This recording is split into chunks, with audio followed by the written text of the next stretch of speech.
If you clicked on this video, you're most likely an angry Battlefield fan who saw the title, Battlefield Fans Need to Stop the Glaze. And it's true.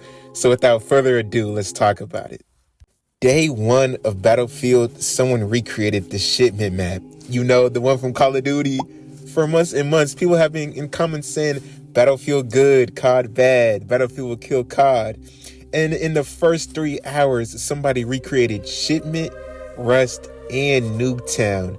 There is literally a Shipment 24/7 playlist on Battlefield. ICE made new and fun maps for y'all, and a large group of y'all decided 3 hours into launch day they wanted to play Call of Duty maps. I don't know, I just thought that was kind of weird. Now the next topic I wanted to talk about is the gatekeeping. People have been playing COD in Battlefield since forever, but you got losers in comment sections saying, keep the COD players and the streamers away from our game. Like, bro, shut the fuck up, you're in chat! If you look in the comment section of a Battlefield video, there's a Battlefield fan hating on COD, and if you look in the comment section of a COD video, it's a Battlefield fan hating on COD. It's like, do you even like Battlefield, or you just love hating on Call of Duty, bro? Like, come on. So I was scrolling on TikTok like the average unemployed person does, and I came across this content creator named Kingard reacting to a Tim the Tatman video. And Tim was talking about how the Battlefield 6 community loves to gatekeep, and this is what Kingard had to say in it. I doubt people are gatekeeping you, Tim. I doubt they're saying, we don't even want you to come and play Battlefield. Instead, I bet what they're saying is, we don't want you to come and try to change Battlefield with some of that same influence that helps change Call of Duty. It's not gatekeeping to say, you're invited to the party, just don't break anything in the house. Well, as you can see from these screenshots taken from multiple different creators' comment sections, that just isn't the case. And you know, TikTok loves filling my feed with negativity, so here's another TikTok that I just so happened to see. I saw this and wanted to remind you of this. He tries to make this point that somehow Cold War's rating being higher than Battlefield's makes Battlefield a better game, when Call of Duty is known for having incredible story modes. Battlefield 6's campaign had 9 missions compared to Black Ops 6 11. Not to mention that the quality of the Black Ops 6 campaign was way better. But if I'm being honest, I've never actually played any of the Battlefield campaigns. I kind of just go straight to the multiplayer. But from what I'm seeing from people who have actually played them, they're not that good. If you actually scroll past the bots regurgitating the same comments saying that IGN is a joke, you see that people actually agree with me. Me and my friend are at work, and just like many of you, he's a COD hater. So he calls me over and pulls up a video on the work computer titled, Call of Duty is Creatively Bankrupt, by a creator named the Act Man. So at this point, I'm already pissed off. But I said to myself, you know what? Let me see what this guy has to say. So just like my job, we're going to do nothing but watch this video for the next 30 minutes. Call of Duty, it's like there's an invisible barrier preventing this series from doing anything truly revolutionary or innovative with the IP.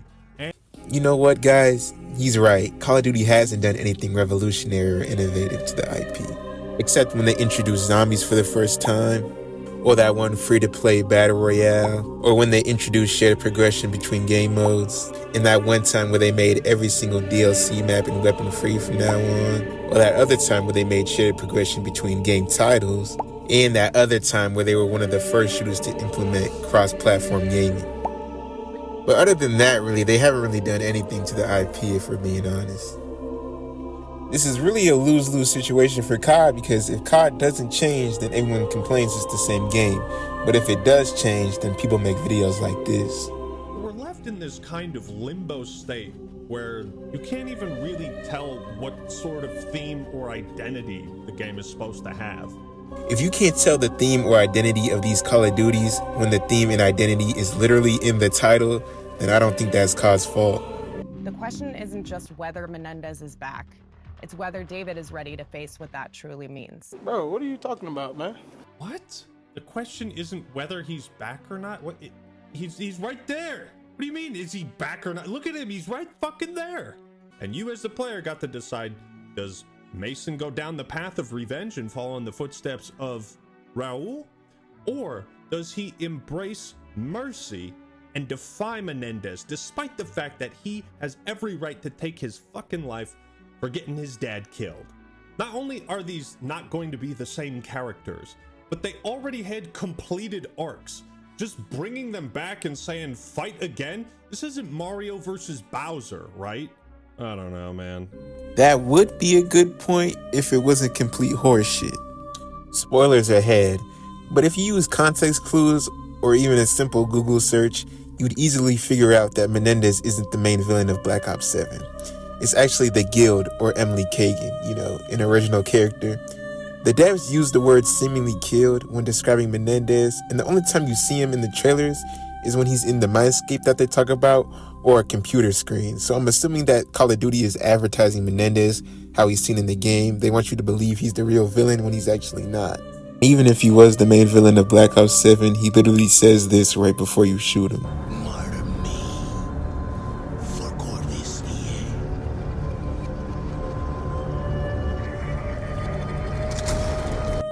Right after his death, this video gets uploaded to YouTube. This video is triggered to play upon my assassination. Cordestier, you know how to proceed.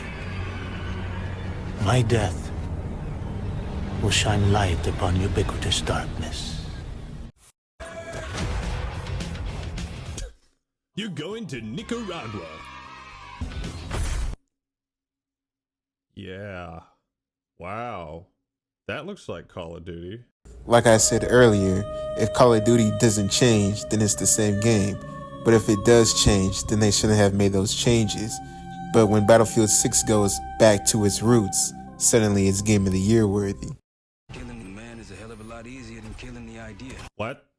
What the fuck is happening, man? So they just killed Menendez survived, he escaped prison, and Woods is dead? They killed him off screen in a trailer. Wow. I get this is a trailer, but like, why reveal a character's death in a fucking trailer? Why, like, what? You just spoiled the game for me. What? Okay, so there's two ways Woods could have died. One, Menendez killed him, which actually they show in Black Ops 2. Or they could have him die from old age, and if we being honest, the nigga was 100 years old in Black Ops 2, and this is taking place 10 years after, so none of us was expecting him to be alive, if we being for real. As they uncover a weapon engineered to turn fear into an instrument of war. Am I high? Was I exposed to this drug? I could have sworn in last year's Call of Duty, they did this exact same thing. How is this game somehow rehashing last year's Call of Duty?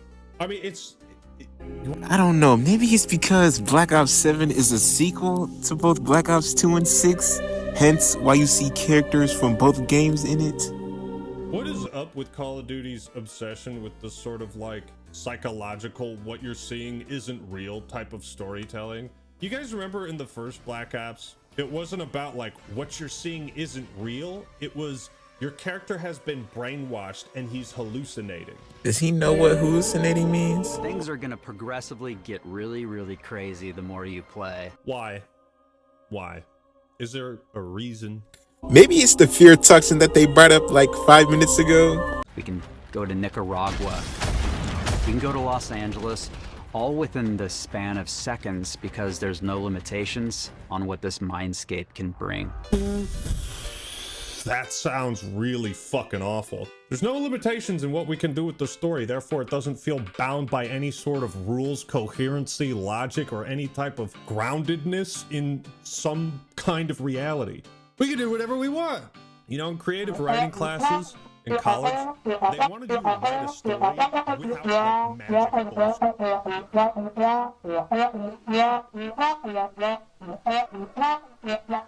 This type of stuff has to serve a point, and the way that they're presenting it is like they don't know what the point is. No, bro, you don't know what the point is. After Mason inhales the fear toxin, he hallucinates 3 places: Los Angeles, Nicaragua, and Angola, which are all key places in the Black Ops storyline. During the Battle of Los Angeles, everybody was afraid because Menendez had control of every single drone in the United States military arsenal. They show Angola because Woods was kept inside of a crate with all of the dead soldiers he served with for weeks and weeks.